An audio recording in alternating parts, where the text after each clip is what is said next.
Hola a todos, buenos días a nuestro evento virtual. Mientras damos un poco de tiempo para que las personas se conecten, queremos invitarlos a ver el siguiente video.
Bueno, les damos a todos la bienvenida a nuestro evento virtual Prevención, Detección y Atención del Acoso Sexual en el Trabajo, un evento en alianza con la Cámara Colombo-China.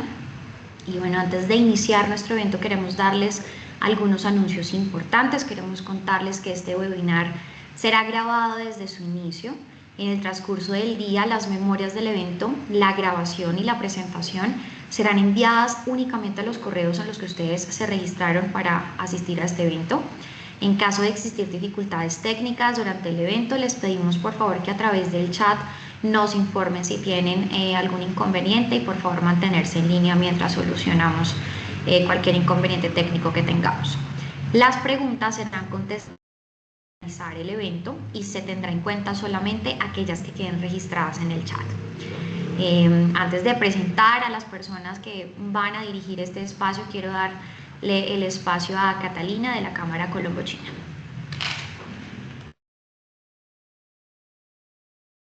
Gracias, Lina. Muy buenos días para todos. Yo soy Catalina Góngora, coordinadora de mercadeo de la Cámara Colombo-China de Inversión y Comercio, y para mí es muy grato dar una cordial bienvenida a este espacio informativo. Hoy más que nunca, el entorno laboral exige que las empresas adopten un rol activo en la creación de entornos seguros, respetuosos y legalmente responsables. La prevención del acoso hoy no es solo es una buena práctica, sino también una obligación ética, legal, que impacta directamente a la cultura organizacional, a la productividad y a la reputación de nuestras empresas. Y dentro del marco de la nueva reforma laboral en Colombia, que busca reforzar los derechos laborales, la equidad y la transparencia en nuestros entornos de trabajo, es fundamental que como líderes empresariales conozcamos a fondo estos cambios y adaptemos nuestras políticas de manera proactiva.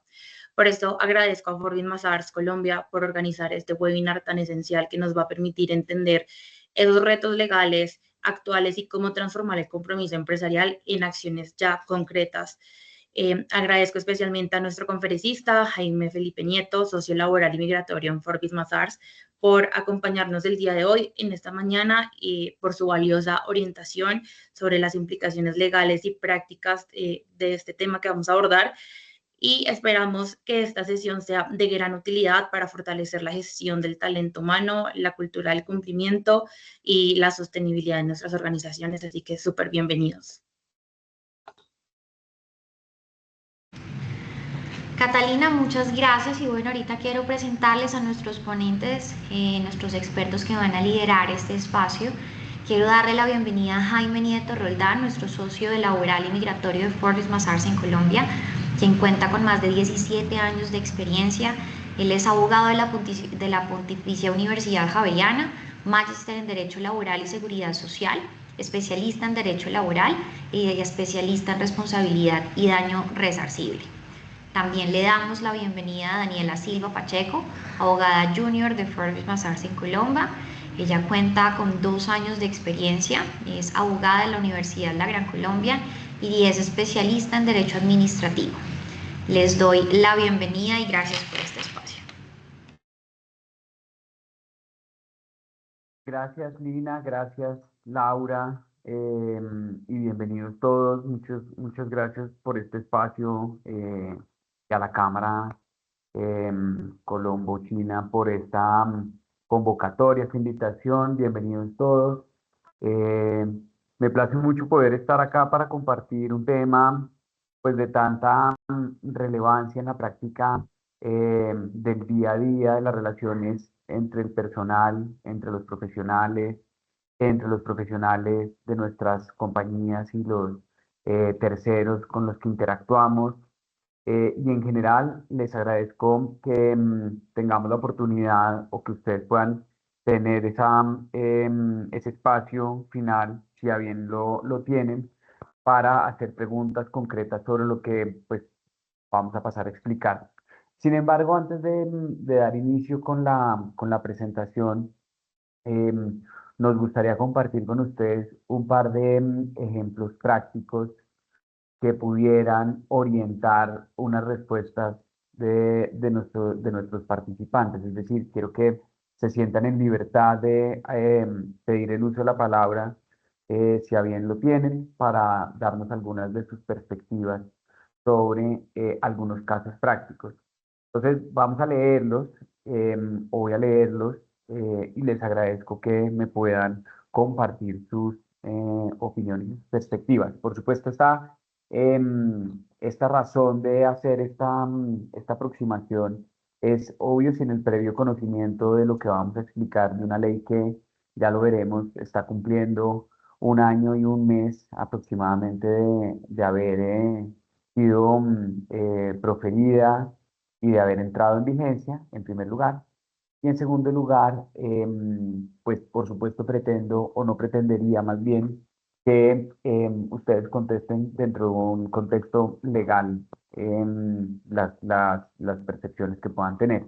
Entonces, por favor, regresemos al caso número 1. Entonces tenemos un caso número 1 que lo hemos denominado nosotros a nuestro propio criterio, propuestas inapropiadas de un superior. Entonces, el caso dice lo siguiente. Ricardo, que es un analista de talento humano, ha estado liderando varios proyectos exitosos. Una tarde, Rocío, que es su jefe inmediata, le escribe por chat: ¿te animas a cenar esta noche? Podríamos hablar de tu futuro acá, creo que tienes mucho potencial. Aunque el mensaje no es explícito, Ricardo percibe una intención inapropiada. Se siente presionado, pero también teme que un rechazo pueda cerrar oportunidades de crecimiento. Entonces, como pueden ver, se trata de la historia de una persona que tiene un desarrollo de una actividad profesional dentro del contexto de su oficina o de su trabajo, de las actividades que desarrolla, y por parte de su jefe inmediato recibe una invitación a cenar una noche, considerando pues los planes que puedan tener a futuro dentro del contexto de su trabajo. Entonces, les pregunto, y como les digo, siéntanse en libertad de alzar la mano y por supuesto les damos el uso de la palabra de manera ordenada para que de pronto desde su intuición nos den algunas percepciones sobre este caso en particular. ¿Qué creen que son elementos que podrían de este caso constituir acoso sexual laboral?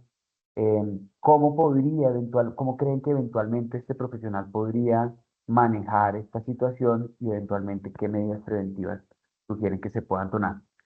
Los escuchamos con que tengamos una, 2 o 3 intervenciones a lo sumo es suficiente y luego revisamos un segundo caso.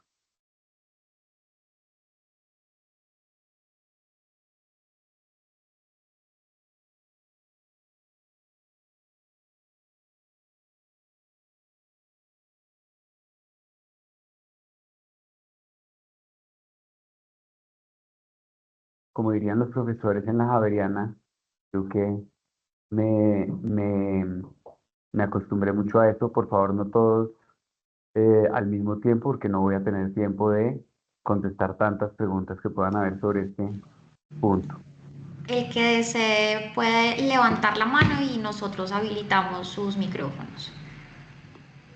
Ah, es que están inhabilitados los micrófonos. Ok.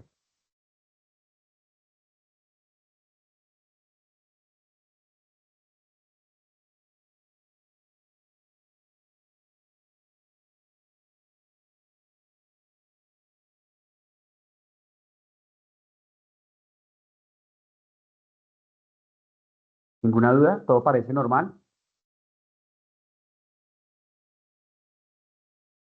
Bueno, muy bien. Entonces, dado que sobre este punto nadie quiere hacer ninguna aproximación, pasemos al segundo caso. A ver si eventualmente este los convoca. Ah, José y Jaime, Juan, ya nos señora. dieron un comentario. ¿Sí? Invitación fuera del horario laboral del anterior, Angélica Cruz. Nos dice Ah, están listas. Margarita Mendieta, el espacio para hablar de oportunidades de trabajo debería darse en la empresa para evitar malentendidos. Correcto. Listo. Frente a lo que menciona Angélica, Angélica, si eventualmente te quieres que te habilitemos el micrófono, no te entiendo mucho la oración. En todo caso, me imagino que te refieres a que el tema que allí podría generar alguna controversia es la invitación que se dé fuera del espacio, que es muy similar a lo que Margarita nos señala en su comentario. ¿Es correcto? La invitación se esté dando fuera del horario laboral, es decir, si fuera dentro del horario laboral, si este caso eventualmente mencionara lo mismo, fueran las mismas circunstancias, pero se circunscribiera el horario de almuerzo, ¿creen ustedes, Angélica o Margarita, que eventualmente esa situación cambiaría?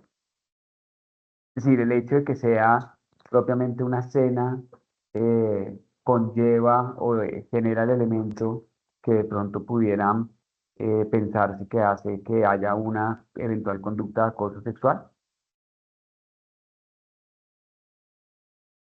Si desean participar, ya tienen los micrófonos habilitados, Margarita y Angélica.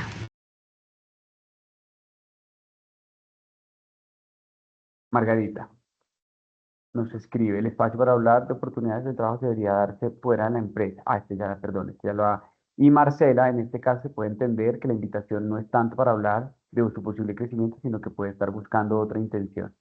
Muy bien. Bien, em,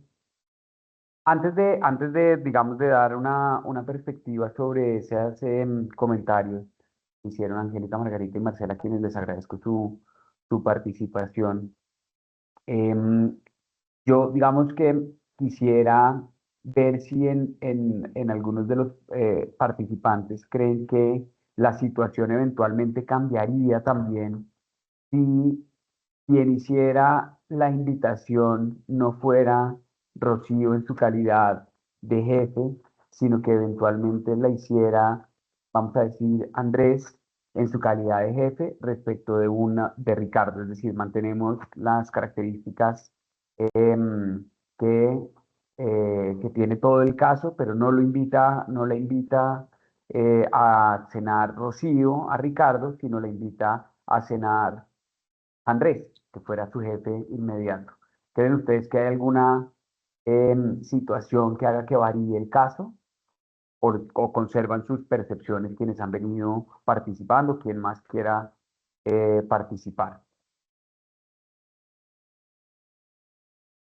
Es decir, por supuesto que quiero ser explícito para quienes estén aquí con nosotros, en que las circunstancias notoriamente tienen un elemento dentro del contexto fáctico, y es que hay una mujer que está invitando a un hombre a cenar, que le habla sobre el posible, y que además es su jefe y que podrían estar discutiendo sobre su eventual futuro dentro de la compañía. Eso respecto de esa situación cambiaría si eventualmente fuera un hombre que se llama Andrés que invita a Ricardo a esa cena. Entonces nos contesta Marcela que siente que no, porque la intención puede ser la misma. Como precisamente estamos hablando de una situación de acoso sexual, obviamente los elementos que tenemos podrían no ser definitorios para tomar una decisión completa. Sin embargo, si el elemento dentro de este contexto, a este elemento se le sumara que Andrés, que es que es hombre y que es heterosexual y que no tiene ningún gusto por los hombres, ¿creen que eventualmente nuevamente cambiaría esa situación o esa condición? Dice Marcela, es que el espacio y lugar pueden presentarse para malentender. Puede que el jefe quiera solo hablar de eso realmente, pero es muy importante que sea un espacio que pueda establecer como neutro, como el lugar de trabajo. Bueno, muy bien. Listo, me quedo con esos comentarios. eh, Me quedo con esos comentarios que nos hacen. Em, Alejandra Modelo Rivera, take note. Soy ta, ta, ta, pero-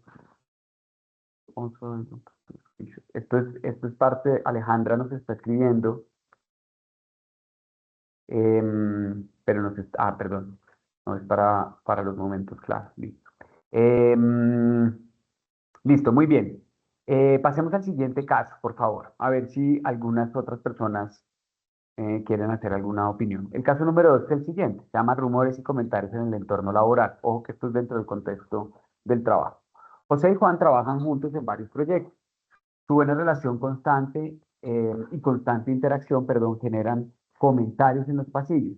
Pronto los rumores llegan a sus jefes. Ambos notan un cambio en el trato de sus colegas y sienten que su trabajo está siendo cuestionado.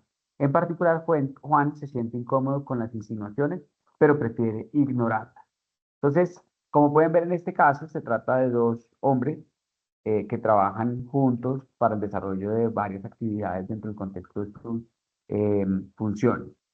Esa buena relación que han tenido y la constante interacción han generado comentarios en los pasillos, rumores que llegan finalmente a sus jefes y ambos notaron, con ocasión de los rumores que saben que llegaron a sus jefes, que el trato con ellos y con sus colegas está siendo cuestionado.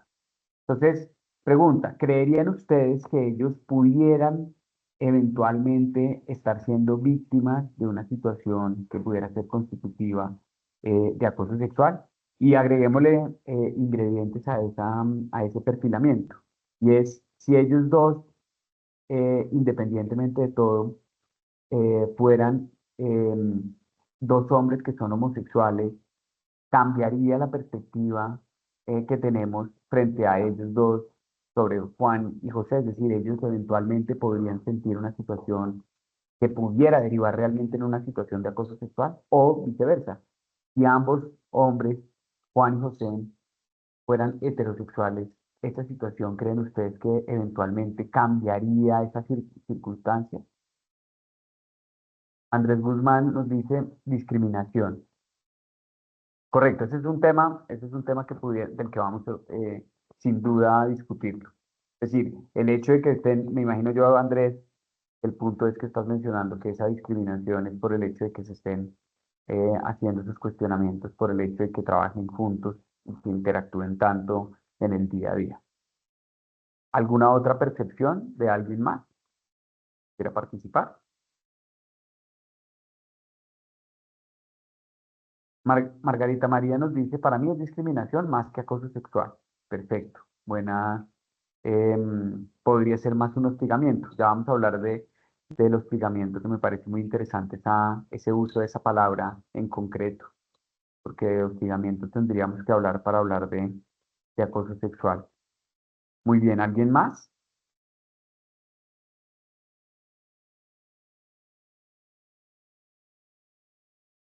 Dice, Marcela dice que en este caso no ve una situación de acoso sexual y Margarita dice que se está suponiendo una situación por rumores de pasillo. Muy bien. Entonces, bien, para dar paso a la siguiente diapositiva, que les agradezco si pasamos ya a la definición sobre acoso sexual.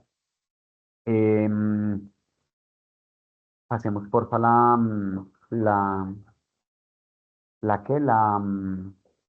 la definición, muy bien. Siguiente, por favor.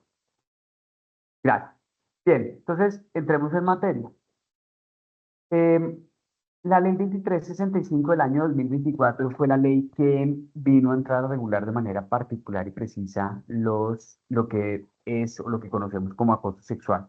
Por supuesto que esto solo es un ejercicio de regulación que en estricto rigor y en estricto sentido jurídico, pues diríamos, solo hasta el año pasado, junio, se vino a establecer de manera concreta y, digamos, a descender en el marco normativo lo que era el acoso sexual. Sin embargo, por supuesto que como normalmente pasa en las situaciones de derecho, lamentablemente, en mi criterio, em, y es que estas circunstancias siempre terminan pasando en la ley como consecuencia de actos que han ocurrido en la vida real. Lo mismo pasa con los delitos. En general, los delitos regularmente son una respuesta o el hecho de que se tipifiquen en las leyes penales son solamente una respuesta a un acto que descubre una situación social que acontece y eventualmente la ley penal viene a entrar a regular, pero no se pudo prever de manera anticipada que eso pudiera constituir un delito. Entonces, ¿qué podemos decir de lo que es la definición sobre acoso sexual? La ley señala de manera concreta y literal lo siguiente. Se entenderá por acoso sexual todo acto de persecución, y ojo con la palabra hostigamiento, que lo había mencionado Margarita María, acto de persecución, perdón, todo acto de persecución, hostigamiento o asedio de carácter o connotación sexual, lasciva o libidinosa, que se manifieste por relaciones de poder de orden vertical o horizontal, mediadas por la edad, el sexo, el género, la orientación e identidad sexual, la posición laboral, social o económica, que se dé una o varias veces en contra de una persona en el contexto laboral. Y me voy a voy a dejar hasta ahí porque el resto y en las instituciones de educación superior en Colombia, en las universidades, para las personas que prestan servicios en el SENA, para las instituciones de educación en el trabajo y el desarrollo humano, etcétera. Sí, todo eso es parte de, pero digamos, concentrémonos en lo que son los entornos laborales para esta presentación en particular. Entonces, vamos por partes. Cuando hablamos de una situación de acoso sexual, como lo hablamos, de pronto ustedes lo conocen muy bien esto más, como cuando la ley 1010 del año 2006 hablaba sobre qué era el acoso laboral, pues definitivamente había una situación sistemática, es decir, sistemática quiere decir no solamente en mi criterio persistente, sino que tiene una connotación que denota ese acto, digamos, un poquito de asedio, ¿no? De persecución, esa situación que mencionaba Margarita de hostigamiento. Hay algo, digamos, dentro del contexto de la situación del acoso sexual que tiene que estar rodeado puramente de una, según la definición de la ley, esto no lo estoy diciendo yo, sino según la definición de la ley, tiene que estar digamos, enmarcado bajo los conceptos o bajo las percepciones de hostigamiento, persecución o asedio. ¿Qué pasa? Siempre está la gran pregunta, que parece, digamos, menor, pero que debemos hacerla en estos espacios, porque para eso es que estamos hablando del tema, y es, pues, ¿qué pasa si lo que ocurre es el famoso escenario o comentario en el que eventualmente un hombre le dice a una mujer, hola, Sofía, qué linda estás hoy, ¿correcto? Y resulta que Sofía, definitivamente es una situación, digamos, que puede ser, que pudiera parecer menor si uno lo ve como, digamos, si no le ponemos a eso un contenido de persecución, hostigamiento o asedio, definitivamente. Pero por supuesto, de entrada, yo pensaría que al natural, para los participantes, lo sería para mí, olvidándome de mi rol de abogado y de experto en asuntos del trabajo y demás, pues definitivamente es un comentario que denota una situación, digamos, atípica para el contexto del trabajo, ¿correcto? Porque si eso se lo dice el esposo a su esposa, o el esposo o el compañero a su compañera, o entre compañeros o entre compañeras, etcétera, pues pareciera lo más natural del mundo, pareciera una situación que fuera muy propia de las relaciones afectivas o personales. Pero cuando lo decimos en el contexto del trabajo y mucho más si proviene de un hombre respecto de una mujer, definitivamente entramos en el contexto más parecido del acoso sexual. Sin embargo, cuando esas mismas situaciones las revelamos respecto, por ejemplo, de una mujer que le dice a otra mujer y que son simples compañeras de trabajo, le dice, hola Sofía, le dice Catalina a Sofía, hola Sofía, qué linda estás hoy, ¿correcto?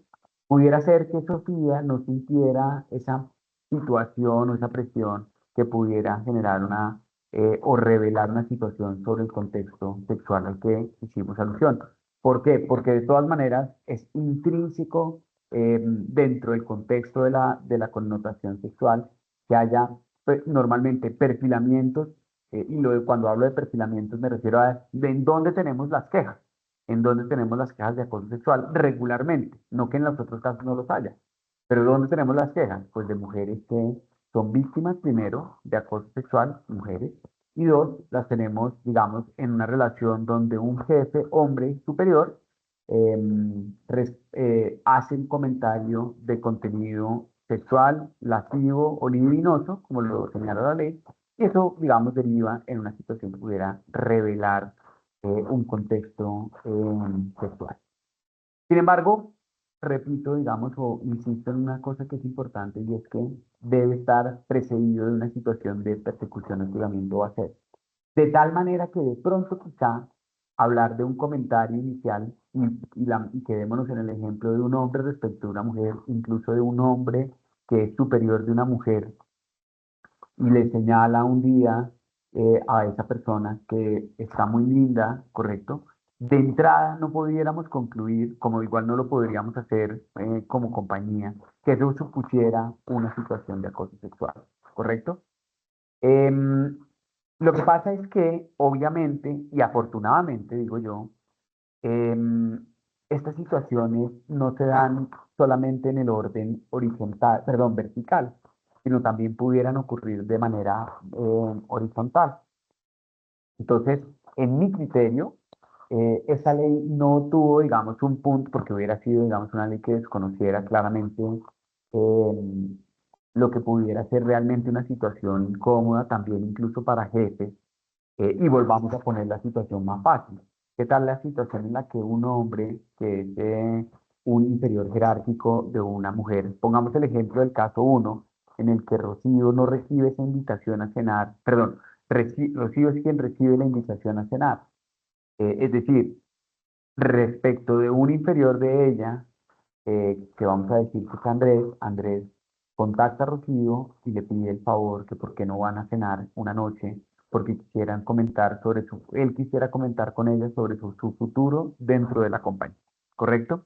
Entonces, resulta que, por supuesto, em, la ley no podía ser, digamos, obtusa o ciega a una situación que también pudiera ocurrir en un sentido horizontal o vertical, incluso viniendo de abajo hacia arriba. Ahora, ¿qué pasa? Que la ley incluyó un elemento que en mi criterio es diferenciador, y es que dice que se manifiesta a través de relaciones de poder.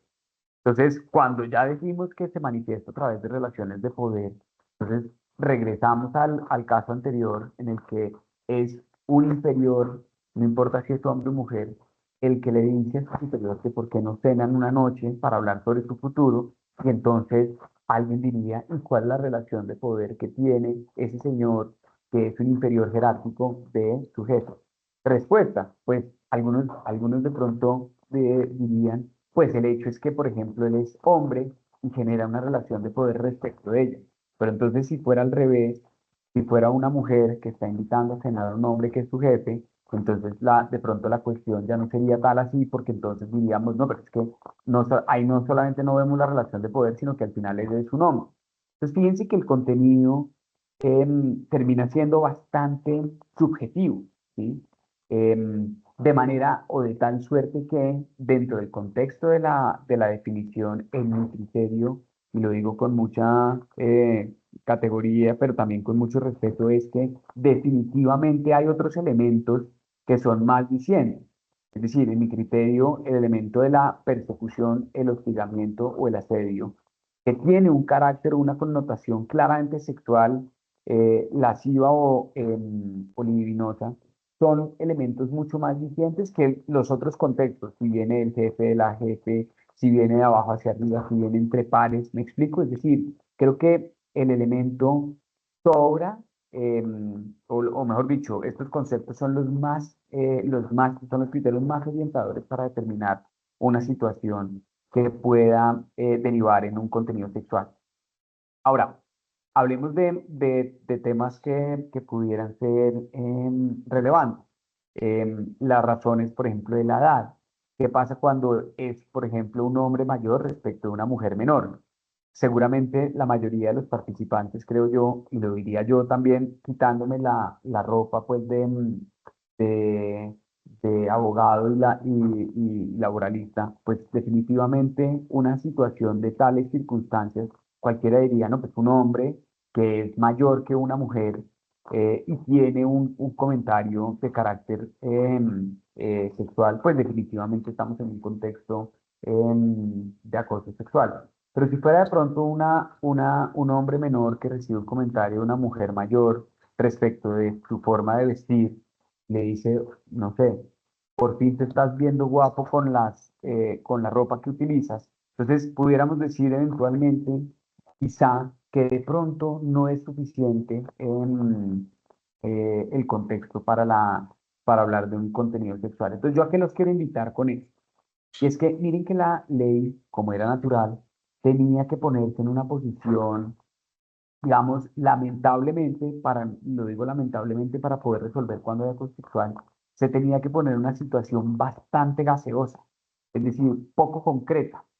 ¿Por qué poco concreta? Porque al final y a la postre, pues el hecho de que unas personas no estuvieran resolviendo o definiendo naturalmente cuáles pudieran ser situaciones de acoso sexual, pues no estuvieran determinados a unas conductas en particular. Y ya vamos a ver que nosotros hicimos, desde nuestra oficina, hicimos un ejercicio de creer cómo pudieran, digamos, verse ciertas perspectivas de lo que pudieran ser conductas constitutivas de acoso sexual, pero la realidad es una en particular, y es que definitivamente en todo caso, la definición no podía estar precedida de unas únicas conductas, sino que tenía que haber una defensa de unas situaciones posibles que tendría que estudiar la compañía para ver si eventualmente iniciaba unos protocolos de atención para evitar que se concretaran situaciones que pudieran derivar en acoso sexual. Entonces, paro ahí con el tema de la definición. Bueno, hay que decir que el convenio 190 hace, pues desde mejor dicho, casi que cuando se cumplió un año de expedición de esta ley fue aprobado, acogido dentro de la legislación en Colombia. Y este convenio 190 pues es un elemento ya de carácter internacional que vino pues por supuesto, a prevenir y erradicar toda actuación que fuera de violencia y acoso en el ámbito laboral. Y pues es otro elemento diferenciador, es otro elemento que permite dar algunas vistas sobre lo que pudieran ser elementos constitutivos de acoso sexual. Pero más delicado aún, creo yo, y un criterio en el que, digamos, uno tiene que, y de esto voy a hablar o vamos a hablar más adelante sobre el tema del procedimiento, y es que en el Código Penal tenemos hoy en día tipificado en el artículo 210A una conducta o un tipo punible que llamamos los abogados, que es el acoso sexual. Y dice el Código Penal que el que en beneficio suyo o de un tercero y valiéndose de su superioridad manifiesta o relaciones de autoridad o de poder, de edad, sexo, posición laboral, social, familiar, económica, acose, persiga, hostigue o asedie física o verbalmente con fines sexuales no consentidos a otra persona, incurre en prisión de 1 a 3 años. Y esta regulación, miren que no, a ver, pareciera ser una respuesta al derecho del trabajo, pero no lo fue. Es decir, o no, digamos, no se circunscribió a una situación propiamente del trabajo. Realmente esta fue una respuesta del legislador en su momento, que reguló o incluyó dentro de los contextos de los tipos penales personales a lo que conocemos hoy como el acoso sexual, como un tipo penal. ¿Y esto por qué ocurrió? Pues porque había habido o se habían presentado situaciones de acoso o de hostigamiento en los que habían habido denuncias y respecto a las cuales no podían existir en estricto sentido condenas penales, me refiero, porque, pues porque no existía el tipo penal y para hablar de un delito penal en nuestro país, pues tiene que estar debidamente tipificado en la norma, es decir, debidamente escrito dentro del contexto de la norma. ¿Ok? Entonces, bien, pasemos a la siguiente diapositiva y avancemos. Respecto a la importancia de conocer sobre acoso sexual, bueno, la OIT, que ustedes saben que, pues que formamos parte de la OIT, pues ha venido dando algunas recomendaciones, que es la palabra correcta, sobre cómo manejar este tipo de situaciones desde la perspectiva de la acción preventiva. Y es que, miren que el tema del acoso sexual, como lo mencioné hace unos minutos atrás, pues es un escenario donde definitivamente no sabemos cuánta gente ha callado, ¿correcto? Frente a una circunstancia que pudiera ser constitutiva de acoso sexual, claramente. No sabemos la información, digamos, que existe más o menos en algunos datos que la misma OIT ha hecho el correspondiente seguimiento, que es lo que a su vez le ha entregado la nación frente a las investigaciones que tiene y los reportes que tiene el mismo ministerio y digamos que han entregado los informes que ha recibido por parte de las compañías, pues es que tenemos en general mucho más silencio que denuncia, por supuesto, número uno. Número dos, muchas más mujeres, digamos, presuntamente víctimas de acoso sexual que hombres, porque hay que decirlo, y lo mencioné hace un rato, las situaciones en el caso de los hombres, por las razones que puedan ser, son o, digamos, de vergüenza, es decir, que un hombre eventualmente se quejara de esa situación, digamos, ha generado o se ha visto como un contexto de vergüenza, o dos, se ha visto desde la otra óptica, y es que el hombre, si digamos, cree que esa situación, digamos, lo halaga, lo enaltece, digamos, no lo, digamos, o no lo toma con las mismas perspectivas que lo que la mujer lo hace. Y siguiendo o siendo, en efecto, una conducta que pudiera ser constitutiva de acoso sexual. Em, Eso uno. Dos, miren que el tema del acoso sexual es una manera de atentar, según la Organización Internacional del Trabajo, contra la igualdad en el trabajo, porque de alguna manera, digamos, uno de los criterios que nosotros hemos encontrado como diferenciador o como muy marcado es precisamente la relación que puede ejercer, digamos, de poder, como de aminoramiento, es decir, como bajo un contexto de subordinación casi. Lo que pasa es que la subordinación sí es legal, ¿me explico? Entonces, no los quiero confundir con el punto, porque es que cuando hablamos, por ejemplo, de la ley de acoso laboral, en el caso de la ley de acoso laboral, en concreto, con lo que nos encontramos es con cuáles son conductas que no constituyen acoso. Y, por ejemplo, el direccionamiento, la disciplina, el ejercer control, el dar órdenes o instrucciones en estricto sentido, pues por supuesto no son acoso laboral, mucho menos serían acoso sexual.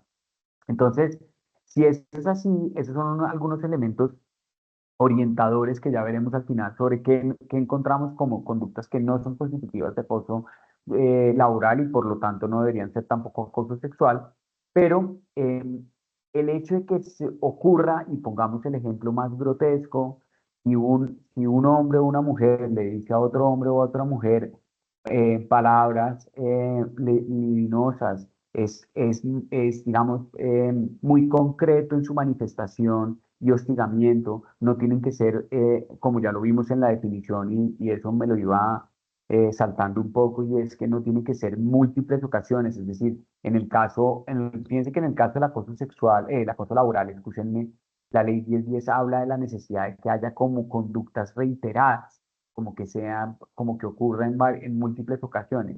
En el caso del acoso sexual, una es suficiente, ¿sí? Y está bien, digamos, estamos de acuerdo con esa posición. Pero el punto es, y regresando a lo de a la forma en la que esto atenta contra la igualdad en el trabajo, es que esa persona que es víctima de acoso sexual, y por eso digo que pensemos en el ejemplo más grotesco, más banal de todos, pero más diciente, pues es una persona que queda definitivamente aminorada. Me explico, es una persona que termina siendo, si fuera el caso absolutamente, como lo menciono, muy real, muy concreto, pues queda muy expuesta. Es una persona que queda muy expuesta. Y eso atenta contra la igualdad en el trabajo porque no se puede desenvolver igual, ¿sí? Entonces, por eso hay una acción, por eso hay un tema desde la perspectiva de la acción preventiva. Es decir, yo los invitaría a que dentro del contexto de sus compañías y organizaciones, pues capaciten a las personas del por qué el tema del acoso sexual genera un atentado contra la igualdad en el trabajo. Evita que la persona se pueda desenvolver igual, que haya una promoción natural de la misma persona, no por el contexto de sus méritos, sino por el hecho de que no puede, digamos, seguir generalmente o en muchos casos cuando ocurren estas circunstancias, pues desenvolverse de una manera más tranquila, sentirse segura. Todos los casos, alguien me decía en una charla que dictaba sobre acoso sexual hace un par de meses, me decía, oye, pero y entonces, al final de la charla, me decía, pero ¿y entonces qué hacemos? Todo es acoso sexual, entonces le dije, no, no, no, al contrario, yo creo que esto debería ser orientador para pensar realmente que muchas circunstancias de la vida que ocurren en el contexto del trabajo, pues no lo son definitivamente, número uno, pero número dos, algo más significativo, y es, pero todas las personas tienen derecho a ser escuchadas en un contexto de acoso sexual y a investigar. Y de hecho hay que ser muy duros, comillas, no para revictimizar ni mucho menos, pero hay que ser muy duros y muy rigurosos en la investigación con la víctima y con el victimario, ¿sí? Porque es que, digamos, no hemos encontrado muchas veces la falsa denuncia. Esos son muchos elementos de juicio y muchos elementos y muchos criterios hay detrás de las falsas denuncias. Pero también, así como esa, hay que investigar debidamente que la denuncia a la víctima tenga mérito, pues también, por supuesto, hay que ser muy contundente y muy categórico desde la perspectiva de la decisión o de la toma de la decisión que tenga la compañía respecto del que es la presunta persona victimaria. Otro elemento, el impacto en la segregación ocupacional. El tema desde la perspectiva visto desde los estereotipos. Hombres y mujeres, pues al fin y al cabo, ojo con esto, y esto he insistido mucho, eh, digamos que creo que es muy importante que uno lo interiorice como compañía, y es que, pues, digamos, por lo menos desde la perspectiva de definiciones de los sexos que tenemos nosotros, pues hombres y mujeres ocupan distintos lugares en el mundo, ¿sí? Y eso, digamos, puede hacer que desde la perspectiva de empleabilidad, y esto lo dice la OIT, esto no lo digo yo, hayan unas situaciones más apropiadas para unos y para otros, ¿sí? Y eso hace que se debilite un tejido social, una estructura social que pueda derivar en conductas constitutivas de acoso sexual. Entonces, mucho cuidado con ello. Em, Bien, pasando a las normas pues, que tenemos hoy en día vigentes y ojo que uno trabaja, y quiero que me entiendan, no me lo tomen a mal, pues que por supuesto trabajamos con supuestos, primero porque no voy a hablar de casos reales acá, porque estaría literalmente haciendo casi que un ejercicio de revictimización y demás. Creo que digamos, el llamado a la compañía es a un llamado a la investigación, a la seriedad, a la capacitación, al trato con dignidad, digamos, al manejo, a una cultura por el respeto por el otro. Una cosa es, digamos, el buen compañerismo, el buen ambiente de trabajo y otra cosa es la manera en la que uno puede sobrepasarse con comentarios y demás, de manera que eso es una invitación que desde ya vale la pena hacer. Bueno, muy bien. Siguiente, por favor. Mm, Nos hemos ideado, y les digo que esto no está en la ley, y es muy importante que ustedes sepan esto. Esto no está en la ley, pero nos hemos ideado, pues, para darle a nuestros amigos, clientes y demás, pues, algunas perspectivas de lo que creemos pueden ser conductas propias del acoso sexual. Para eso hemos dividido los contextos como en algunas modalidades: acoso sexual verbal, acoso no verbal, el acoso que es físico, el digital. Vayamos, digamos, a unos, pasemos por unos que son más o menos fáciles de entender. Empecemos por el acoso sexual verbal. Por ejemplo, ¿qué tal decir en hacer ciertos sonidos, silbidos, ladridos, sonidos de besos, piropos, burlas y demás? Pues digamos, tal vez en esos casos pueda ser muy fácil identificar que pudiera haber alguien que estuviera siendo definitivamente asediado. Olvidémonos de los hombres, de las mujeres, olvidémonos de los géneros, olvidémonos de los gustos, ¿correcto? Digamos, una situación que pudiera derivar en estas conductas concretas. Creo que en general, creo que todos, o la gran mayoría, porque esto obviamente son unos ejercicios un poquito, si se quiere, democráticos, estaríamos de acuerdo en que eso, pues no pareciera, digamos, estar correcto dentro del contexto del asunto del trabajo. Claro, siempre está la pregunta a la que me voy a anticipar de pronto de algunos de ustedes, y es, claro, en el contexto del trabajo puede surgir una relación de pareja.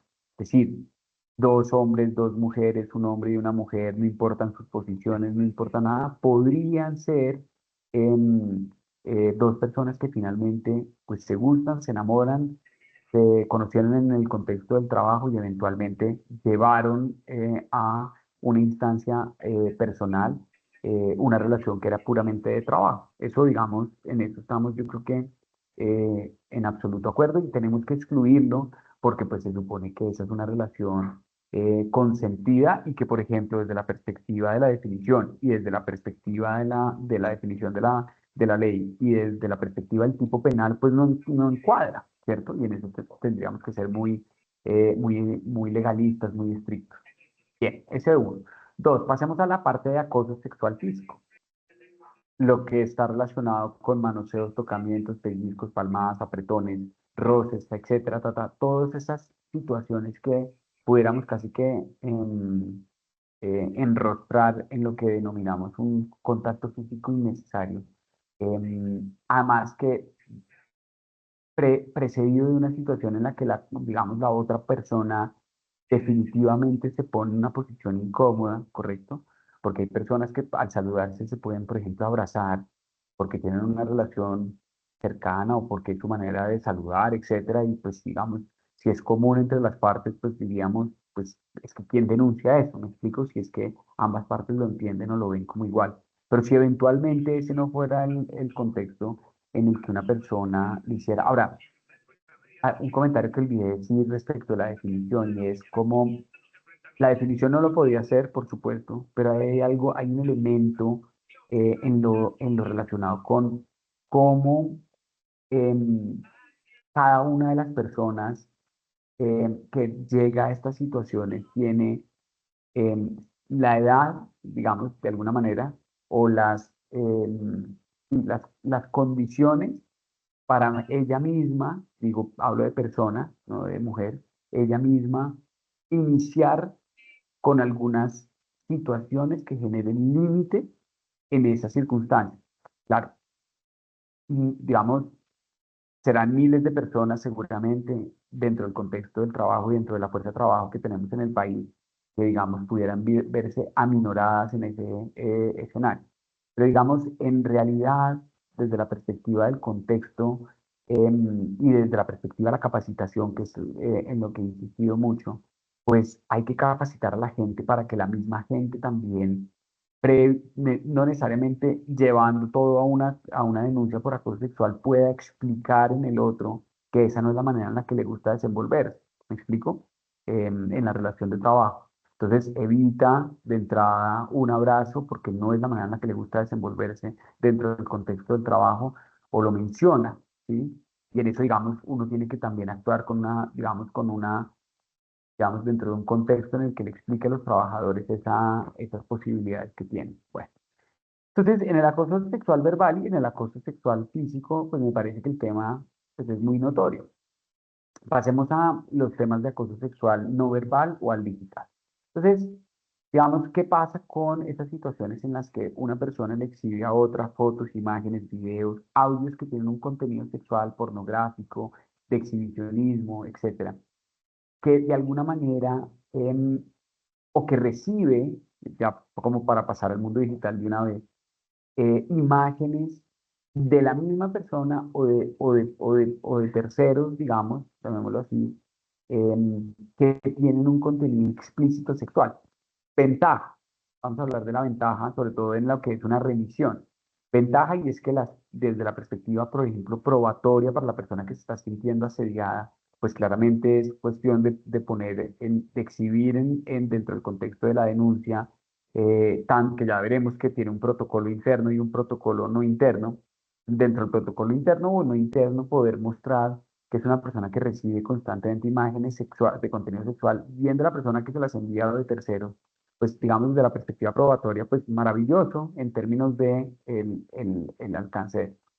Pero cuando simplemente es una exhibición, es decir, si yo tengo mi teléfono celular y le muestro a otra persona algunas imágenes de contenido sexual, pues entonces, ¿qué tanto yo estoy pretendiendo, digamos, asediar a la otra persona? O si simplemente me pareció muy simpático el tema y entonces se lo mostré a la otra persona y la otra persona se sintió asediada. Entonces, fíjense que esto, ¿por qué? Porque quiero llegar a un punto particular y es la percepción del otro. ¿Sí? Y por eso vuelvo y hablo de la capacitación y ya voy a explicar eso.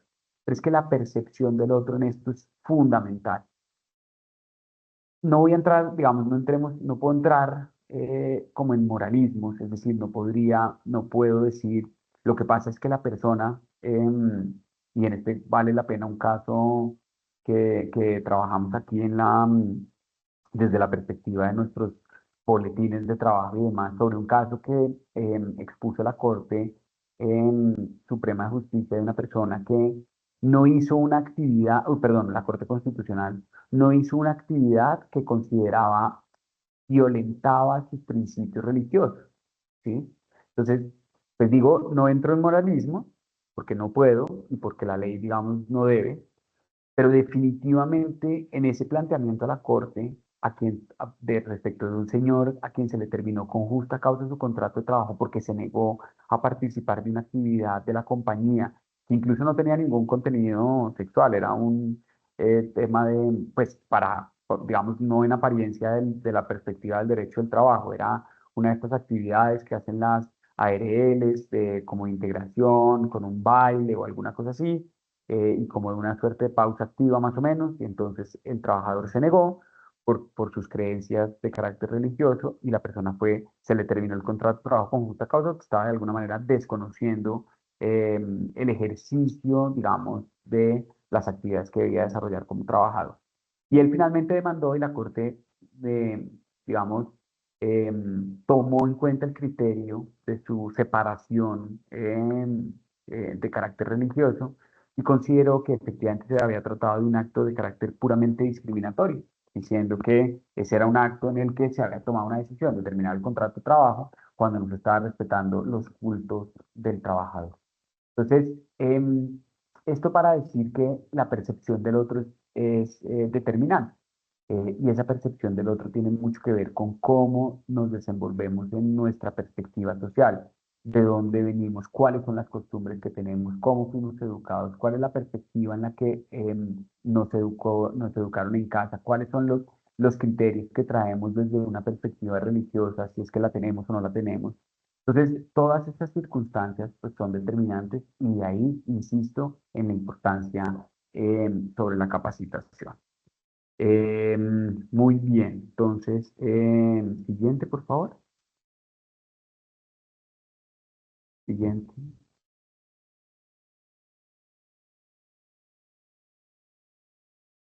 Bueno, buenos días para todos. Me presento. Mi nombre es Daniela Silva, abogada junior de la firma. Muchas gracias, Jaime. Entonces voy a dar paso a hablar puntualmente ya de las responsabilidades y obligaciones que tiene como tal la compañía a raíz pues de todo esto que nos acaba de explicar Jaime, de las conductas que constituyen un acoso sexual, qué normas pues son aplicables al tema. Y bueno, entonces en este caso... En primer lugar, la compañía debe propiciar y mantener un ambiente de sana convivencia. Es decir, la compañía debe pues estar al tanto de proteger la intimidad, la honra, la salud mental, el respeto hacia el otro, cuando pues se evidencie que se pueden presentar estas conductas. No, lo ideal no es de pronto entrar a propiciar este ambiente cuando ya empecemos a evidenciar que de pronto alguien presentó una queja al respecto, sino lo ideal es propiciar este ambiente sano, pues de una sana convivencia y también pues que fomente esa salud mental en el trabajador, porque pues como ya tenemos en cuenta, esto es algo que no solo nos puede afectar netamente pues en el área laboral, sino también en el tema de la salud mental y demás. Entonces, a raíz de esto también debemos proveer mecanismos para promocionar la salud mental en los trabajadores, es decir, que no solo sientan pues como esa seguridad de que pueden presentar estas quejas, de que están pues en entorno agradable, sino que también sientan pues como esa tranquilidad y ese apoyo pues por parte de la compañía. A raíz de esto, pues también debemos prevenir el acoso en estos entornos mediante la implementación de políticas y programas que funjan como herramientas y acciones que eviten cualquier tipo de hostigamiento. Es decir, ya pues a raíz de todos estos comportamientos, estas conductas, el empleador en este caso debe generar una política para todos los trabajadores, no pues únicamente administrativo, operario, sino esto es general, es una política para toda la compañía en la que no únicamente señalemos las herramientas con las que cuenta el trabajador para presentar estas quejas, sino también debemos socializarle al trabajador cuáles son esas conductas, qué conductas son las que pues para nosotros como empleados generan pues como ese tipo de alarma y a raíz de las cuales pues yo puedo presentar una queja o pues puedo socializarlo, ¿no? Entonces, al implementar estas políticas y estos programas que funjan como herramientas, no solo esto debe quedarse en el papel, no solo debe quedarse en la publicación, sino que también el empleador debe ejercer una vigilancia respecto de estas políticas, de estos programas que se empiecen a implementar. Es decir, no solo, como lo dije anteriormente, que se quede en un papel, sino que esto ya vaya encaminado pues a sancionar cualquier tipo de conducta o comportamiento que implique una conducta ya sea acoso sexual o laboral. Asimismo, a raíz de esto, pues claramente debemos rechazar cualquier tipo de conducta que constituya acoso sexual. No digamos que me llega a mi oficina una queja y dejarla pasar porque, mira, Jaime, estás exagerando, o mira, Lina, ¿por qué no hablas con la persona? Lo estás exagerando, esto puede que no sea una conducta, si realmente la persona se siente pues como ese hostigamiento, se siente incómoda pues a pesar de que pues ya el comité debe ejercer pues como una evaluación al tipo de conducta para determinar si es un acoso sexual o si es otro tipo de conducta, igual debemos rechazar todo este tipo de hostigamiento porque pues claramente puede generar un comportamiento pues de todos los trabajadores pues que no va encaminado pues a rechazar ese tipo de conductas, ¿no? Me colaboran con la siguiente, por favor.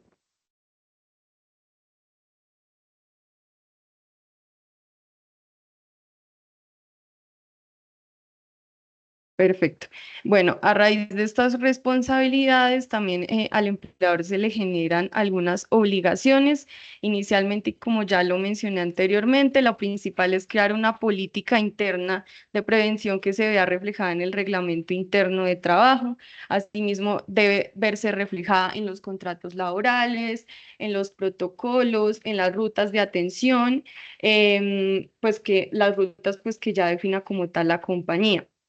Esta política pues debe contemplar todo lo que mencioné anteriormente, como tal son las conductas, signos de alarma, la ruta de atención que va a tener el trabajador internamente en la compañía para presentar la queja y asimismo pues como ese mecanismo de acción que va a presentar la compañía. Lo ideal es que aquí el trabajador sienta como esa confianza de presentar la queja, de manifestar pues como esa inconformidad y de generar pues como esa pedagogía en ellos. Asimismo, se deben garantizar los derechos de las víctimas y establecer mecanismos para atender, prevenir y brindar garantías de no repetición, pues frente a este tema de acoso sexual dentro del ámbito. Entonces, como lo dije anteriormente, esto no solo debe quedarse de pronto en la ruta de acceso, en que yo puedo presentar una queja, que las quejas no se queden ahí, sino claramente hay que garantizarle a la víctima pues que se va a ejercer un plan de acción. Esto pues ya es algo más interno, pero pues a raíz de estas quejas lo ideal es que la compañía, como lo dije, ejerza un plan de acción, es decir, que se emita un plan en el que pues ya, por ejemplo, si los trabajadores tienen que estar juntos todo el tiempo, si tienen que no sé, por ejemplo, verse en el entorno laboral repetitivamente, trabajar juntos, se haga pues como un plan de acción para que esto ya no se convierta como en una incomodidad para las dos partes o las partes que estén involucradas. La idea, como lo dije, es garantizarle pues estos derechos a las víctimas, de que la queja no solo se va a quedar ahí anotada o simplemente vamos a ir al comité, pero el comité no va a estar pendiente de que el victimario pues ya no ejerza la conducta, de que de pronto la víctima ya no se sienta ultrajada, etcétera, etcétera. Entonces, se deben implementar pues estas garantías que acabo de mencionar de manera inmediata, pues para evitar un daño irremediable, no dejarlas pasar. Asimismo, se debe informar a la víctima su facultad de acudir ante la Fiscalía General de la Nación, como lo indicaba Jaime anteriormente, pues hay un sistema interno dentro de la compañía que ya sería en el Comité de Convivencia Laboral, pero pues también hay otros mecanismos externos, como lo son pues acudir ante la Fiscalía, ya que como lo mencionó, esto es un delito tipificado en el Código Penal. Asimismo, como compañía, pues también tenemos la obligación de acompañar al trabajador, pues no ir directamente con ellos a presentar como tal la denuncia, sino explicarle el mecanismo, cómo lo puede hacer, cómo puede presentar la queja ante la autoridad, cómo puede asesorarse y pues dejarle claro que esto es un delito.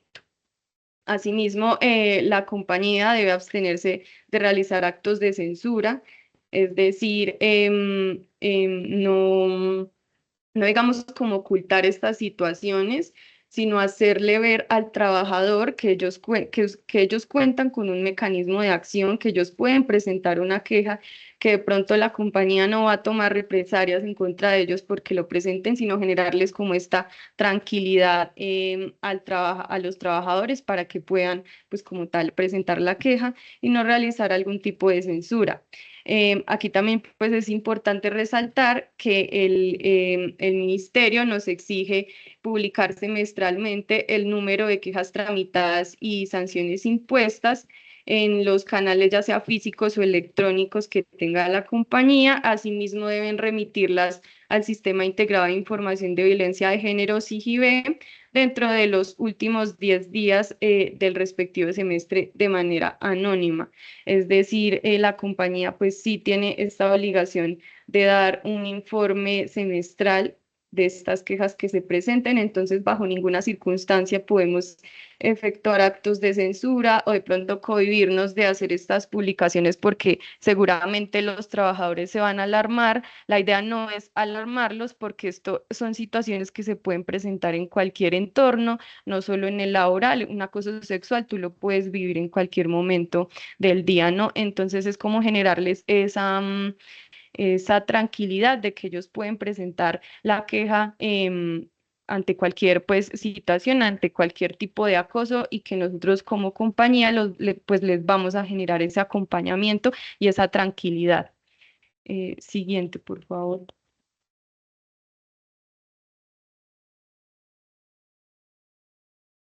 Bueno, también a raíz de estas responsabilidades, obligaciones, tenemos también la importancia de conocer los mecanismos de prevención y el procedimiento interno para superar estas conductas de acoso sexual.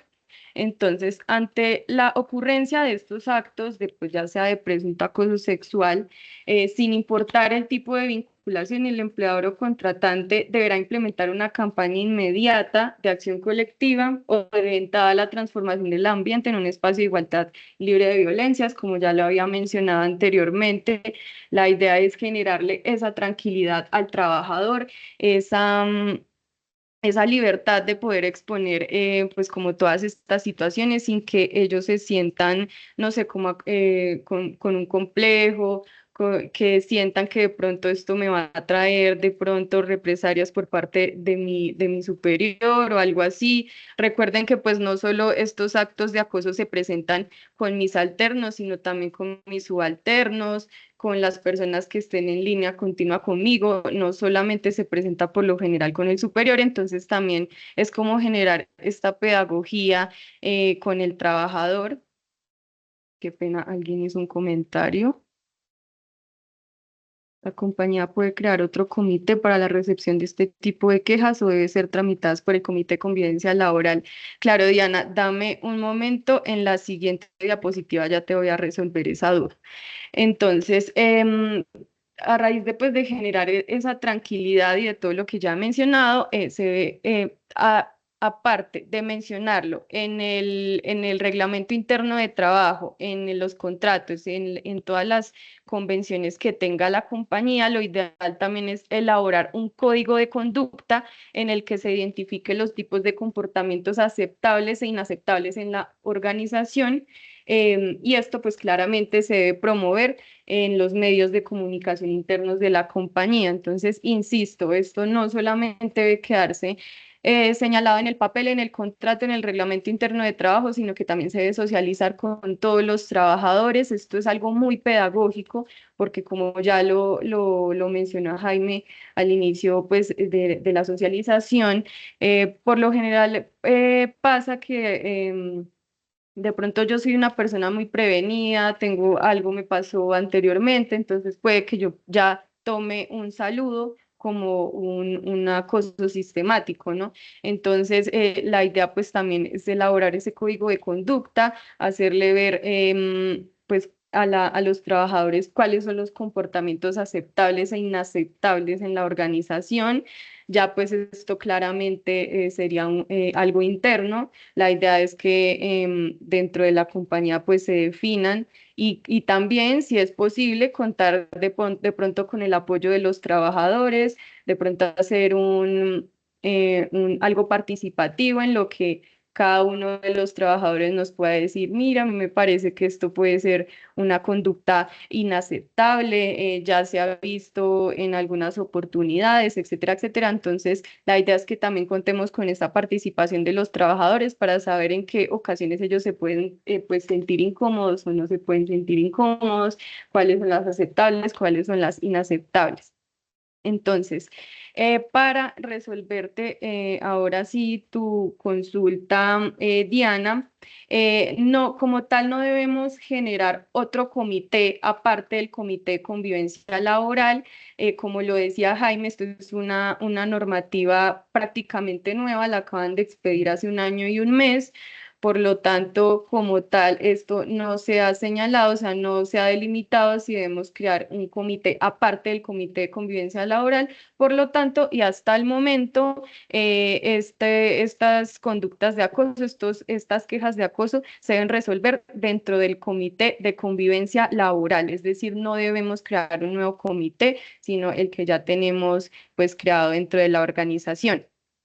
Y finalmente, en el evento que se realicen encuestas de clima laboral o satisfacción en el trabajo, se deben incluir pues estas preguntas relativas a la percepción sobre la existencia de conductas de acoso laboral.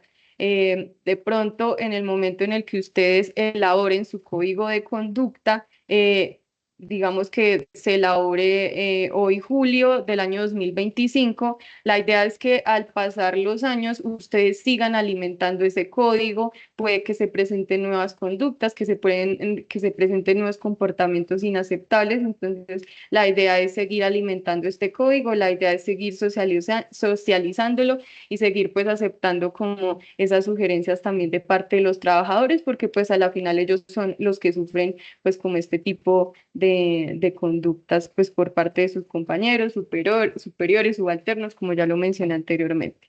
¿Me regalas la siguiente, por favor?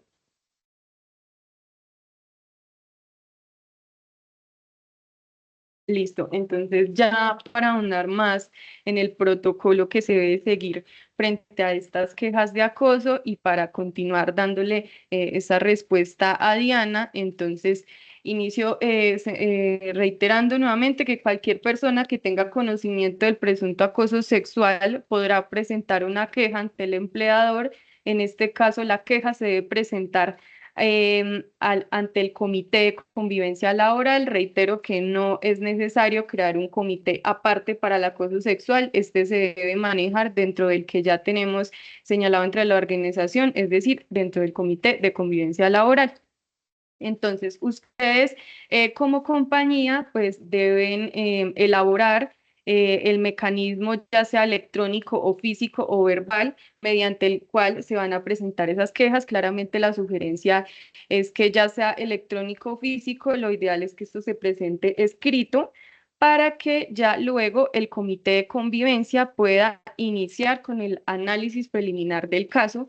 Es importante que una vez llegue la queja, ustedes puedan hacer un análisis, puedan determinar si es una conducta que sí constituye acoso, si es una conducta que no constituye acoso, pero igual la queja se debe recibir, es decir, ustedes deben efectuar esa evaluación, siempre se debe recibir la queja, sea o no sea acoso, y ahí ustedes determinan si ya se da paso pues a la siguiente etapa.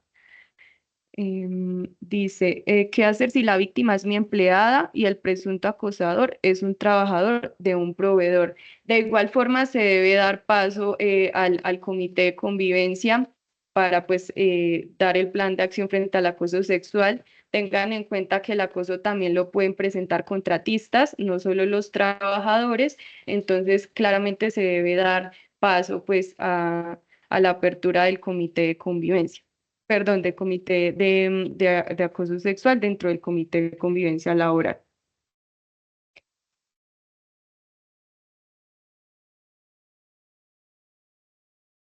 Bien, gracias Daniela por esa explicación. Sí, digamos que quisiera sumar frente a estos puntos y es que miren que dada la incertidumbre un poquito legislativa, que les digo yo que, digamos, uno quisiera que las cosas fueran a veces un poquito más concretas, pero también si fueran más concretas, en mi criterio, pudiera ser que existieran escenarios que eventualmente no dieran al traste, digamos, con una situación que hubiera tenido que proteger una determinada compañía y finalmente no se protegió. ¿Me explico? Entonces, por qué lo menciono? Porque, digamos, no quisiera que ustedes sintieran que hay una circunscripción a que por el hecho de la definición, o mejor dicho, que se quedaran con el mensaje ni de que todo es acoso sexual ni de que nada lo es. Porque definitivamente hay herramientas desde la perspectiva normativa que nos permiten evidenciar el tema. Pero yo sí creo fielmente, y esto ha sido producto de, digamos, de unos 6, 7 meses, sobre todo en materia de consultoría laboral, aunque hay que decirlo, algunas empresas ya se venían anticipando a estas situaciones hace mucho tiempo. Pero digamos, con ocasión de la expedición de la ley sobre acoso sexual en el pasado junio del año 2024, pues obviamente, y como había una suerte de mandato sobre crear dentro del contexto de la relación de trabajo y de las normas internas de trabajo, pues una implementación sobre la existencia de las medidas de acoso sexual, pues una manera era poner en el reglamento interno de trabajo, por ejemplo, em, eh, la compañía respetará las disposiciones contenidas en la ley 2365 sobre acoso sexual y hará lo correcto y lo pertinente para su manejo, no sé, o su ejecución, o su implementación, o lo que sea.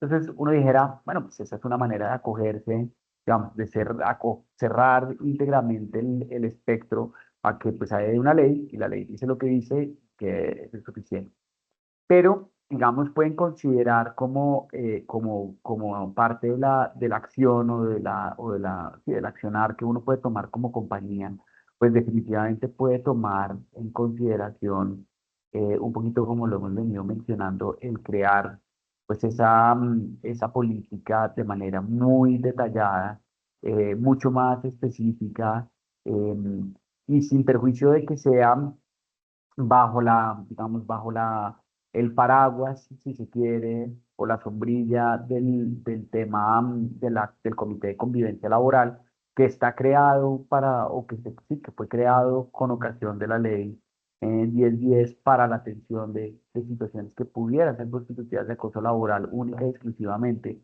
Pues gestar, digamos, desde el interior de la compañía, desde su génesis, desde la manera en la que trabaja la compañía, una política sobre acoso sexual en donde se sepa cuáles van a ser los pasos que se van a dar, cómo se van a implementar los determinados protocolos, quién los va a activar, quiénes son los responsables, qué es lo que se debe hacer, cuáles son los pasos que se deben cumplir en general y demás.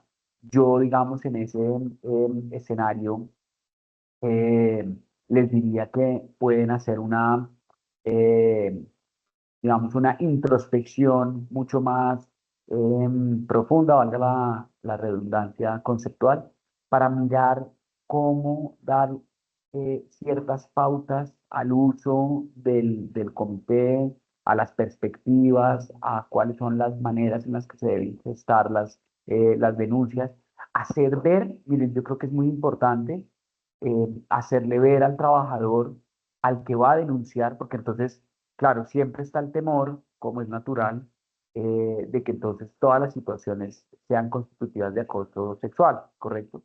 Entonces uno dice, digamos, si en la explicación que yo doy soy lo suficientemente categórico para explicar que voy a ser muy riguroso, muy quisquilloso, para determinar, para establecer que en efecto esa situación es constitutiva de acoso sexual, seguramente muchas de las denuncias que pudieran ser denuncias falsas, pues no se presentarían. A nosotros nos pasó una experiencia que me pareció interesante y la pongo como ejemplo nada más sobre una compañía a la que visitamos hace un par de años en la que nos estaban diciendo que tenían múltiples quejas por acoso laboral. Múltiples.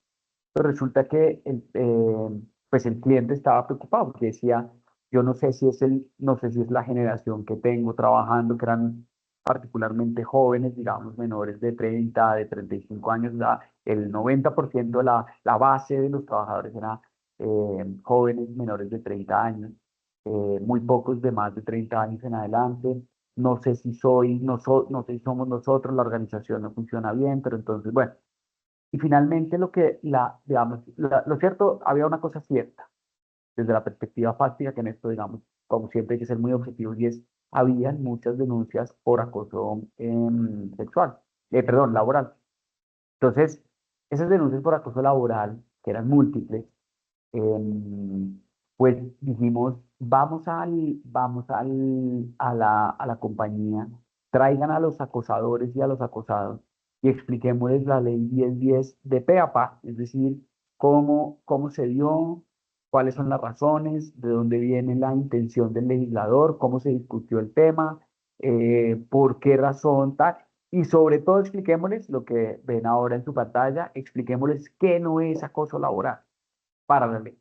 Y expliquémosles que la compañía va a ser tremendamente sigilosa en todas las denuncias en las que, de las que las personas sean víctimas, tanto con las víctimas como con los victimarios. Y así fue, se hizo toda la, digamos, la evaluación, el muestreo, y fruto de esa capacitación, el cliente quedó bastante satisfecho porque el índice de denuncias cayó, digamos, mejor dicho, no se volvieron a presentar denuncias.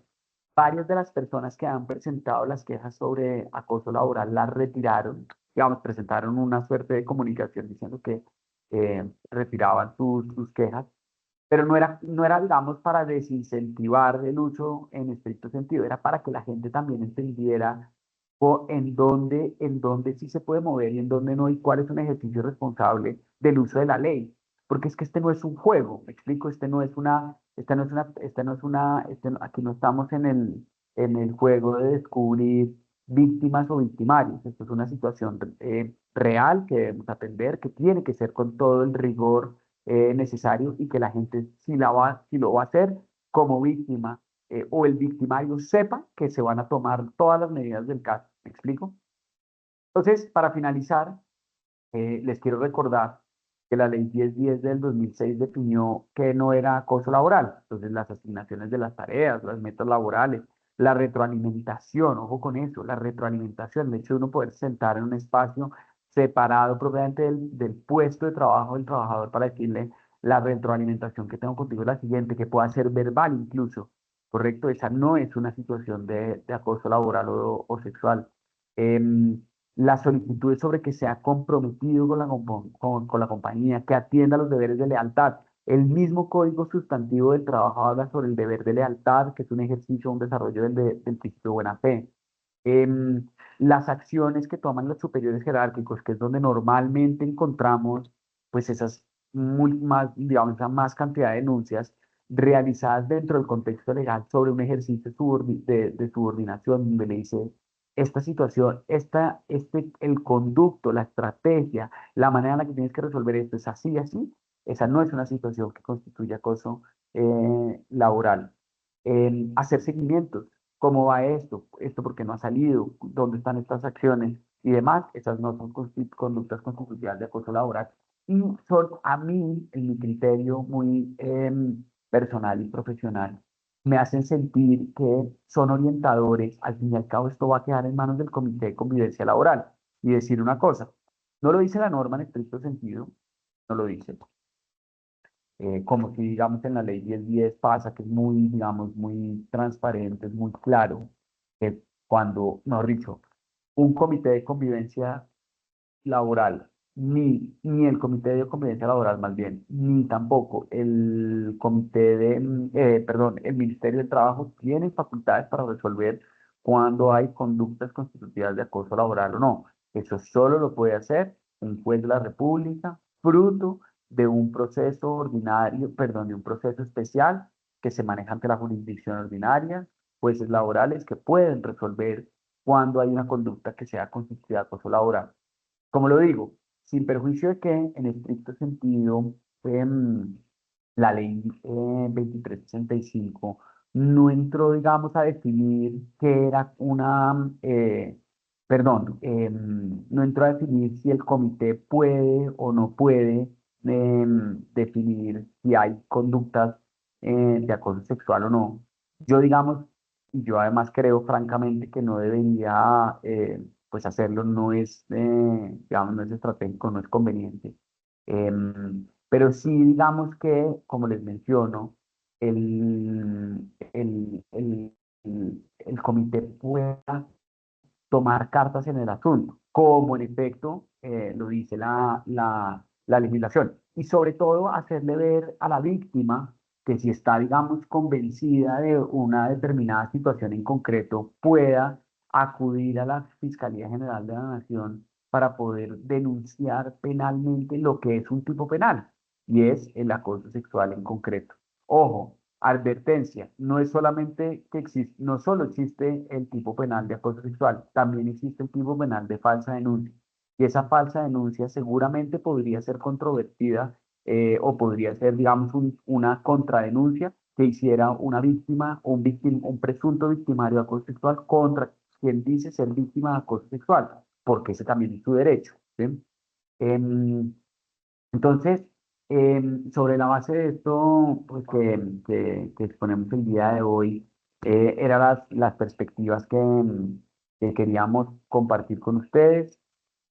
Tenemos un espacio adicional si quieren hacer algunas preguntas. Estas memorias, como lo mencionaron nuestro equipo de marketing, pues les serán compartidas. Y bien, no sé si hay alguna pregunta. Estoy mirando aquí el chat. Sí, La Jaime, compañía creo puede que crear nos otro comité. falta la de Diana Cristancho, que fue la última que ¿Cómo, quería. y cómo proceder si la víctima manifiesta no querer? Dice Diana Cristancho, tienes razón.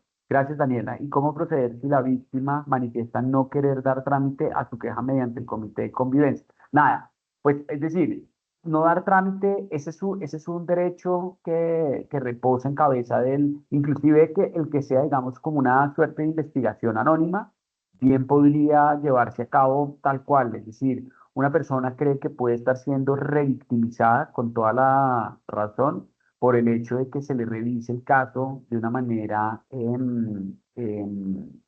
digamos, a través del comité, ¿sí?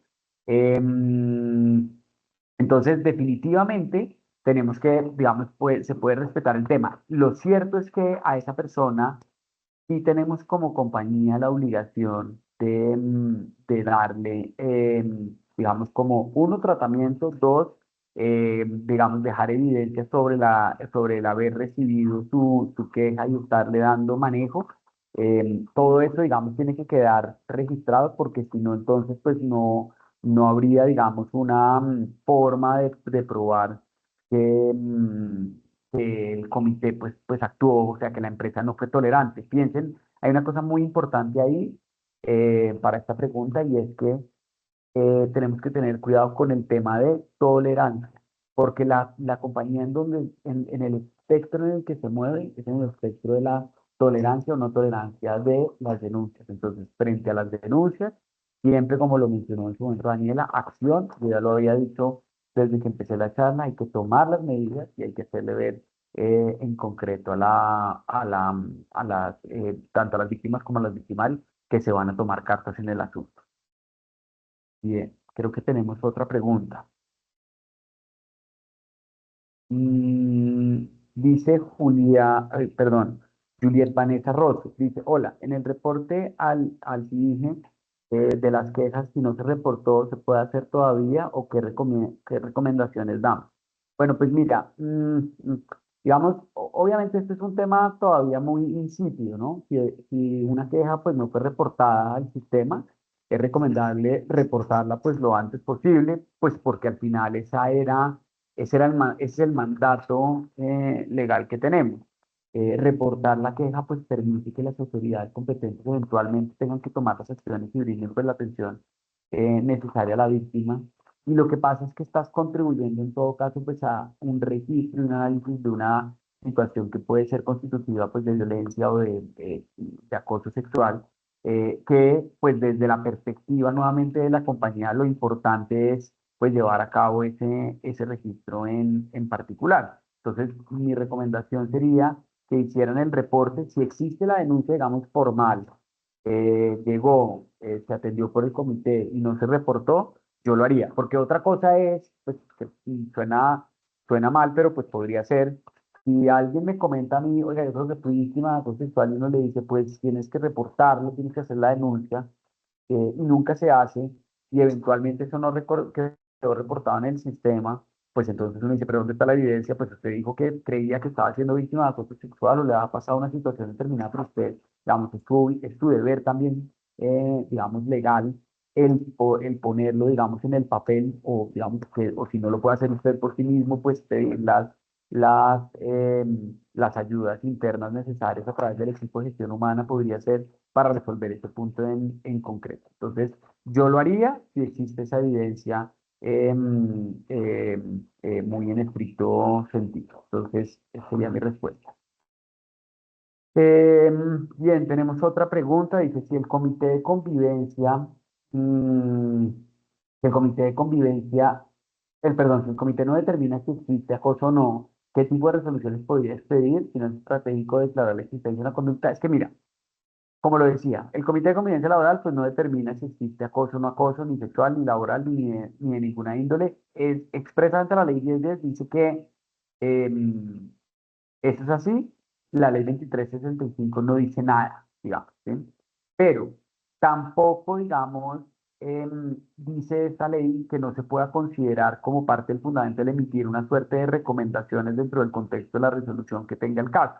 Es decir, por ejemplo, como se supone que es un ente autónomo e independiente totalmente al órgano como concreto pues de la compañía, pues debería eh, el órgano emitir, digamos, recomendaciones tanto en favor de la presunta víctima como en favor como en favor de la compañía. Entonces, para la compañía, realice capacitaciones, haga sensibilizaciones, convoque a las partes, entreviste a los involucrados, ¿sabes? Como que podría haber una suerte de acciones de carácter, digamos, de tratamiento, sin determinar, pues, en estricto sentido que hay o no hay acoso sexual. Eso por un lado.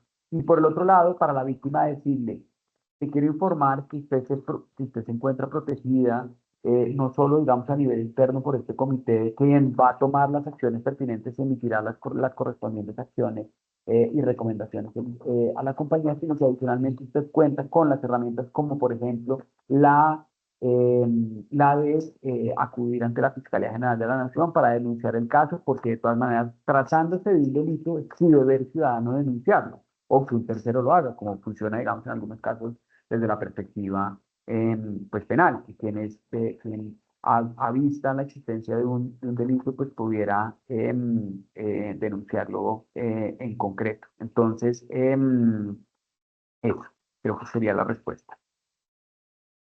Lady nos pregunta, en la reforma laboral nos hablan del caso de acoso en la intervención como capacitación para por los trabajadores.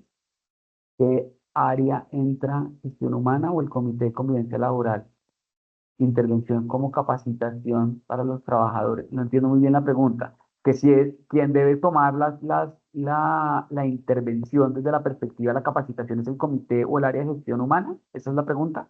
La respuesta sería, Lady, en mi criterio, que estamos en el caso de no, Richard, yo creo que esto es un problema de la compañía. ¿Me explico? No es un problema del comité de convivencia, porque el comité de convivencia solamente es el ente receptor de una determinada situación, ente que debería, por supuesto, estar capacitado, digamos, actualizado. Acuérdense que es como si el comité de convivencia laboral es una ficción jurídica, obviamente. Y al ser una ficción jurídica es un ente que actúa en abstracto, y que de alguna manera no solo actúa en abstracto, sino que adicionalmente, digamos, actúa de forma independiente. Entonces, digamos, una recomendación que yo les haría es precisamente también capaciten al Comité de Convivencia Laboral sobre su rol para el estudio y la investigación sobre estos asuntos. Pero en estricto sentido, yo me inclino por pensar que este es un problema de gestión humana, es un problema interno que la compañía debe, a través precisamente de su área, si la tiene, y si no, pues a través de cualquier otra, explicarle el alcance de la existencia de esta norma. Nosotros, ¿cómo lo hemos hecho con nuestros clientes? Pues básicamente hemos hecho dos acciones, como por ejemplo con la reforma laboral. Una es que les capacitamos a nuestros clientes sobre la existencia de acoso sexual. Entonces asistimos, capacitamos, ilustramos, hacemos talleres, etcétera. Esa es la capacitación. Y otra cosa es implementamos, que es que le llevamos al cliente en concreto la construcción de las políticas, las reformas que se tengan que hacer a nivel interno. Em, Dice María Angélica Restrepo que en qué momento se activa entonces el fuero de acoso. Pues el fuero de acoso, como cualquier otro fuero, solo se activa por la existencia de una decisión judicial. Necesariamente tendríamos que hablar de la existencia de una situación de carácter, o sea, tendríamos que hablar de una decisión de un juez que ha dicho que existe un acoso sexual o laboral para poder hablar de fuero laboral. Hay detractores de esta posición, pero mayoritariamente, y así lo ha dicho la Corte, así lo han dicho, digamos, o lo hemos expresado desde la academia y demás, la ley 1010 fue muy clara en determinar que las situaciones que pudieran ser constitutivas de acoso laboral tienen que estar precedidas de una orden judicial que así lo determine. Claro, hay acciones preventivas, hay formas de revisar los asuntos, etcétera, pero solo un juez de la República, es como el fuero de salud. ¿Cuándo se sabe que una persona tiene fuero de salud? Por el solo hecho de que está, digamos, enfermo, no sé, pongamos una situación catastrófica, tiene un cáncer muy grave, un cáncer terminal. ¿Sabemos que tiene fuero de salud? No. Presumimos que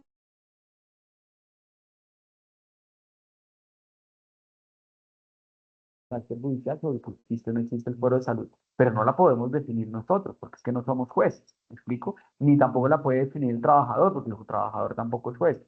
De hecho, técnicamente, en mi criterio, esto ya es un asunto muy personal, pues solo lo debería poder definir un juez de la mano de un médico, que puedan tomar la determinación para el caso concreto y se cumplen con los elementos que la Corte Suprema y Corte Constitucional han dicho que son constitutivas del fuero de acoso laboral, de acoso, perdón, de fuero de salud.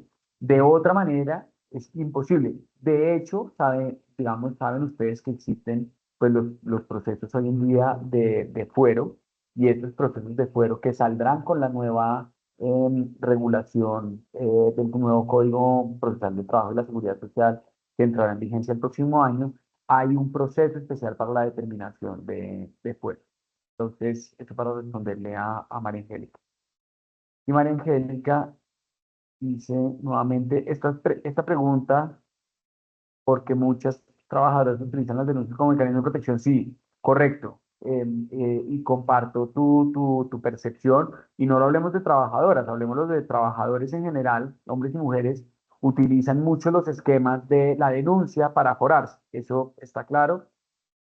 Muchas, en su mayoría, sabemos que son denuncias reales, casi nadie, digamos, mucho menos si ha provenido de capacitaciones sobre este punto, sentiría yo que tienen el ánimo de denunciar por simplemente denunciar, pero sí sabemos que hay falsa denuncia, sí lo sabemos porque lo hemos visto, lo hemos vivido, lo hemos visto en el retiro de las denuncias que hacen los trabajadores y las trabajadoras cuando, digamos, entramos a determinar o cuando entramos a hacer una investigación con rigor, cuando los llamamos a declarar, cuando les decimos que usted está diciendo esto, tráigame las pruebas, dónde está la afirmación dónde está la prueba de esta afirmación, etcétera, etcétera. Entonces, pero para tranquilidad, digamos, en general, María Angélica, a este punto, solo los jueces pueden definir cuando hay situaciones que pudieran ser constitutivas de acoso, salvo dos, de acoso no, perdón, de fuero o de protección,